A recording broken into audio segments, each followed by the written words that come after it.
Presentamos Entrevista. 7 de la mañana, 6 minutos. Está aquí en nuestros estudios el economista Jorge Calderón, a quien quiero agradecer y saludarlo. ¿Cómo está, economista? Buen día. Muy buenos días, Javier. Un gusto estar en el programa. Bienvenido. La situación económica del país. El Ecuador va a recibir por parte del Fondo Monetario Internacional $1.000 millones. ¿Hacia dónde debe ser dirigido? ¿Para fortalecer la reserva monetaria o para gastos de inversión, economista? Bueno, ya el gobierno se ha pronunciado en aquello, especialmente el Banco Central, que gran parte de ese recurso va a ir hacia el fortalecimiento de las reservas monetarias. Recordemos que las mismas a diciembre del año pasado se encontraban cerca de los $6.800 millones. Por diversos pagos que se han realizado a lo largo de este 2021 se encuentra en 5.500, 5.600, y de cierta forma es importante el fortalecimiento ante cualquier eventualidad que pueda existir, sea por un shock externo derivado de la caída del precio del petróleo o por alguna situación natural que ya atravesamos hace algunos años, pero en todo caso es importante el fortalecimiento. Claro está también que ha indicado que parte de esos recursos probablemente vaya hacia el gasto social. ¿Gasto social que de alguna u otra manera es necesario en esta situación, economista? Por supuesto que sí. Incluso los organismos internacionales de crédito han establecido al momento de pactar los créditos con el Ecuador que los recursos se destinen para fortalecimiento del gasto social, especialmente para aquellas personas que están en estado de vulnerabilidad, mujeres embarazadas, adultos mayores, de tal manera que se pueda cubrir a través de subsidios o cualquier otros propósitos, ellos puedan cubrir sus necesidades fundamentales. En todo caso, el gobierno está en los actuales momentos negociando o revisando las cifras con el Fondo Monetario de cara justamente a pedir nuevas condiciones. Y hay un déficit fiscal que cubrir, que a finales, para este año, de alguna u otra manera, hay que buscar los recursos económicos necesarios. ¿3.000, 4.000 millones de dólares más o menos?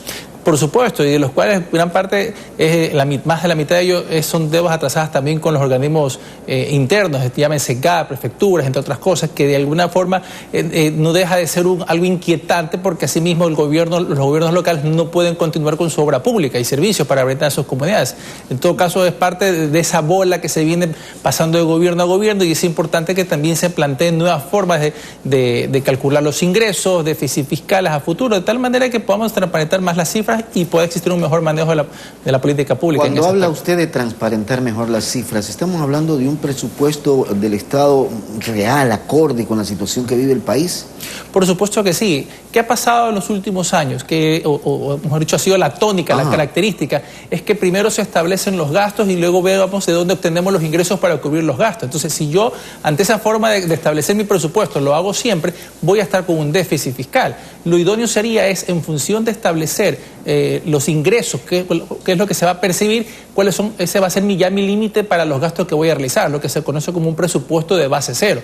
Es importante que vayamos avanzando hacia ello. Incluso los compromisos que hay con el Fondo Monetario es poder ir reduciendo el déficit y sea manejable, y es lo que también el gobierno nacional busca reestructurar para que esa situación de déficit cero pueda ser en un tiempo más prolongado, dadas las situaciones de estrechez de ingresos. Y se ha hablado siempre de generación de empleo, de reactivar la economía en definitiva, pero se requieren muchas otras cosas, reformas laborales, por ejemplo, ¿no? Por supuesto, yo creo que hay 3 reformas fundamentales que el gobierno tiene que avanzar, que es la reforma tributaria, la reforma de seguridad social y la reforma laboral, como bien lo destaca. Son aspectos importantes de cara a estimular la creación de puestos de trabajo, estimular el consumo de las empresas, que venga inversión extranjera, y también asegurar no solo el presente, sino también el futuro de esos ciudadanos que están aportando a la seguridad social y que ya se ve problemas para la cobertura de sus jubilaciones, atenciones en el presente. Entonces, yo creo que esas 3 reformas, fuera de muchos otros temas que tiene que también tratar, temas de competitividad, de inversión, etcétera, debería ir apuntalando más el gobierno.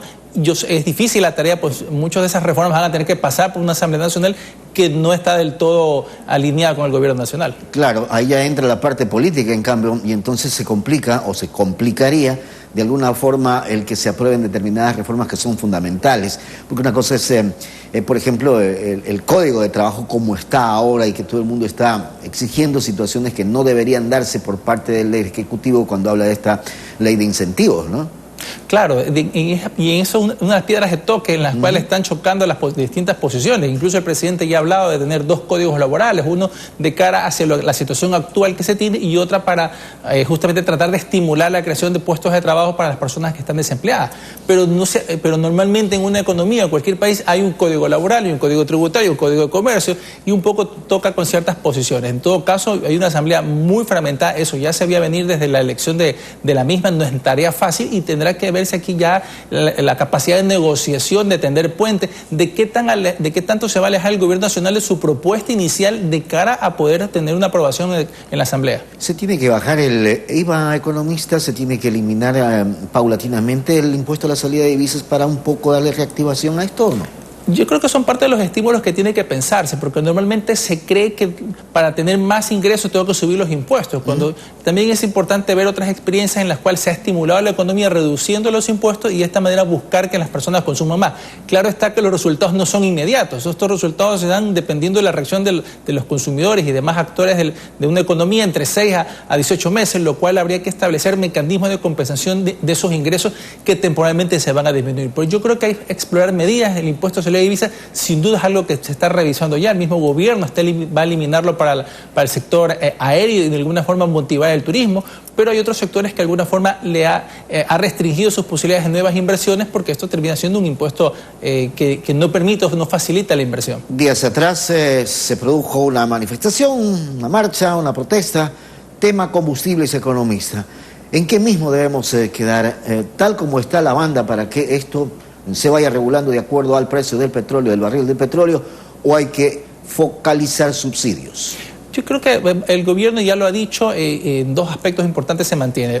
El sistema de bandas, que yo creo que es válido porque de alguna forma hay que ir reduciendo los subsidios no están llegando a los quienes tienen que llegar. Las características de los subsidios son tres puntualmente. Primero, que tiene que llegar a los más pobres. Segundo, tiene que ser financiado. Y tercero, tiene que ser de carácter temporal, es decir, para mejorar la situación de una persona. Pero son subsidios que llevan 10, 15, 20, 30 años, incluso y se han asumido como derechos. Y ese es el problema cuando se intenta ya después desmontarlos. Y en este sentido, la misma propuesta o conciliación que está haciendo el sector de transporte de buscar la focalización a través de un mecanismo de facturación, es lo que hay algunas voces en ese sentido, es válido. Hay que seguir estudiándolo, revisándolo, por el subsidio sin duda tiene que llegar a quien realmente lo necesita, a ese usuario final, y no perderse en contrabando, no perderse en prácticas ilegales, que es lo que ha atentado al buen propósito del subsidio.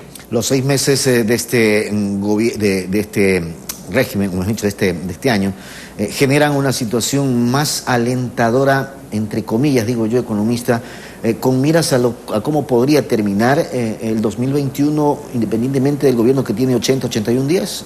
Bueno, yo creo que sí. El año de alguna forma tuvo una tónica particular por ser un año electoral, siempre se genera incertidumbre, estamos todavía inmersos en una pandemia, hay un proceso de vacunación que está avanzando de manera importante, a pesar de los ligeros retrasos que ha sido esta semana por la llegada de ciertas vacunas, pues yo creo que el gobierno actual de alguna forma genera esa confianza, ese optimismo, lo vemos en los niveles de aprobación. Yo creo que también va a haber una coyuntura externa alrededor del Ecuador, de los países latinoamericanos que se encuentran en procesos eleccionarios, que tienen un viraje hacia la izquierda y que dependiendo de las políticas y de las políticas económicas y dependiendo de quienes lleguen al poder, a la primera magistratura en esos países, podría haber un interesante viraje de inversiones hacia el Ecuador.